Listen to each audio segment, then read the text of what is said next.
समाज आहे की आपल्या समाज मातंग समाजाची अशी म्हणजे एक मानसिकता आहे की त्यांनी कधी बाबासाहेबांचा त्यांनी कधी फोटो लावला नाही. म्हणजे पूर्वीचे महार म्हणजे आजचे बौद्ध म्हणजे बौद्धांनी कधी अण्णाभाऊ साठेंचा फोटो लावला नाही, बौद्धांनी कधी लहुजींचा फोटो लावला नाही, बौद्धांनी कधी मुक्ता साळवेंचा फोटो लावला नाही. मग बाबासाहेबांचा आम्ही का लावायचा, अशी मातंग समाज मनाची परिस्थिती झाली. तर मला सांगा की जगानं डॉक्टर बाबासाहेब आंबेडकरांना जी उपमा दिली सिम्बॉल ऑफ नॉलेजची, तर मग ज्ञानाचं प्रतीक म्हणून अमेरिकेला जागतिक आधुनिक जगाचा बाप म्हणतात.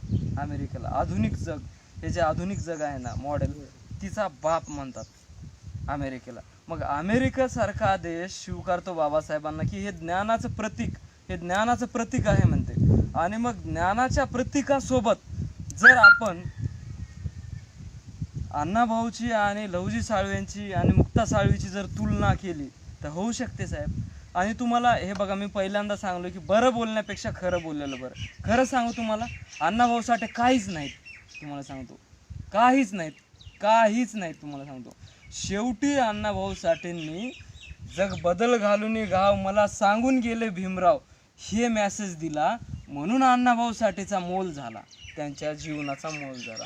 अण्णाभाऊ साठेंनी जर बुद्ध जर अण्णाभाऊ साठेला मान्य नसते तर अण्णाभाऊ साठेंनी बुद्धाची शपथ लिहिली असती का, कथा पुस्तक लिहिलं बुद्धाची शपथ अण्णाभाऊ. मग अण्णाभाऊ साठे बुद्धाची शपथ कथा लिहितात म्हणजे इनडायरेक्ट मेसेज काय आहे, म्हणजे बुद्धाला मानतात, एवढं एवढं समर्पण आहे ना हे.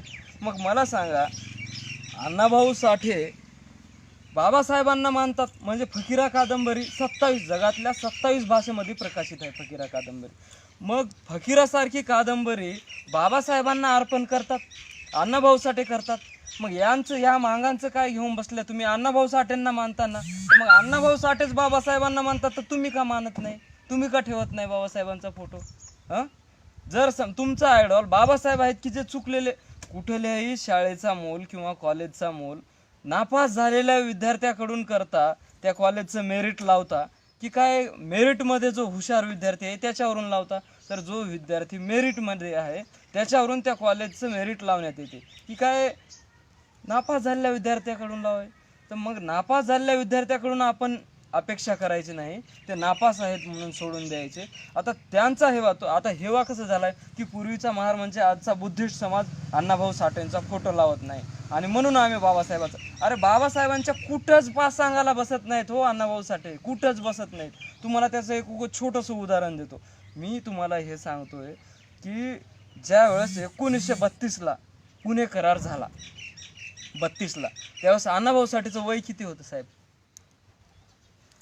अहो 1932ला डॉक्टर बाबासाहेब आंबेडकर जागतिक लीडर होते, ग्लोबल लीडर. त्यावेळेस अण्णाभाऊ साठेचं वय 12 वर्ष होतं. ज्यावेळेस बाबासाहेब जागतिक लीडर होते त्यावेळेस अण्णाभाऊ साठे 12 वर्षाचे होते. मग कुठं तुलना करता तुम्ही? कशामुळे तुलना करता? आणि त्यांनी कधी जय लहुजी म्हणले का?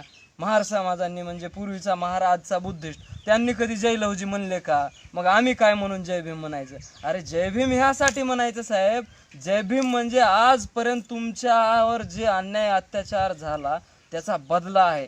स्वाभिमान म्हणजे जय भीम, अन्यायाला विरोध म्हणजे जय भीम, त्यागाचं प्रतीक आहे जय भीम, म्हणून म्हणायचं जय भीम. त्यांनी बोलले नाही म्हणून ते ठीक आहे ना, त्यांनी जरी बोलले नसले तरी इतका काय म्हणजे लहुजी साळवे, हे बघा लहुजी साळवेंचं जे मॅटर आहे ना ते लहुजी साळवेंचं मॅटर फक्त एक ब्राह्मणांनी प्रोजेक्ट म्हणून उभं केलंय आमच्या पुढे, आणि त्याच्या मागं खूप मोठं एक कारस्थान होतं एका जातीला नेस्तनाबूत करण्याचं, मातंग समाजाला. आणि जे प्रोजेक्ट म्हणून कसं प्रोजेक्ट म्हणून वापरलंय मी तुला मागाशीच सांगितलंय तुम्हाला काय साहेब, की सुरुवातीला अगोदर जय अण्णा काढले, जय अण्णा, मग अण्णाभाऊ साठे जयंती झाली की नंतर मग पुन्हा बाबासाहेबांचे विचारमध्ये अण्णाभाऊ साठेंची मुळातच जयंती ह्या दोघांना डिवाइड करण्यासाठी झाली होती. कारण अण्णाभाऊ साठे जातात 69ला, जयंती सुरू होते 82-85 दरम्यान. म्हणजे इतका 13-16 वर्षाचा डिफरन्स कस काय? जर समजा 69ला अण्णाभाऊ साठे गेले तर 70ला जयंती झाली पाहिजे ना? काय म्हणता अमोलराव? बरोबर खंडागळे साहेब, बरोबर आहे का शिंदे साहेब? बरोबर. 70ला जयंती झाली पाहिजे. 71, 72, 75, 76, 83, 85च्या दरम्यान अण्णाभाऊ साठेंची जयंती सुरुवात झाली. म्हणजे जाणीवपूर्वक हे दुफळी काढण्याचा मार्ग होता. आणि फकीरा कादंबरी तुम्ही वाचलाय म्हणता, तर फकीरा कादंबरीमध्ये तुम्ही एक जाणीवपूर्वक अजून जाऊन वाचा लक्षपूर्वक. त्यामध्ये एक असं लिहिलेलं आहे की मांगांच्या नादी लागून जे महार लोक बिघडलेत त्यांच्याही घरांची झडती घ्या, असं सेंटेन्स आहे. हे कुठलं आहे माहिती आहे का?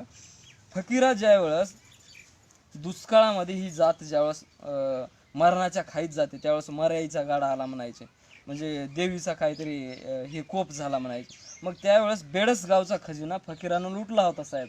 आणि त्याची एक झडती म्हणून इंग्रज अधिकाऱ्यांनी मांगा महारांच्या सगळ्या घरांची झडती घेण्याला सुरुवात केली होती, मांगांच्या घराची. तर मग त्यातला एक अधिकारी म्हणतो की ज्या मातंगांनी हे सगळं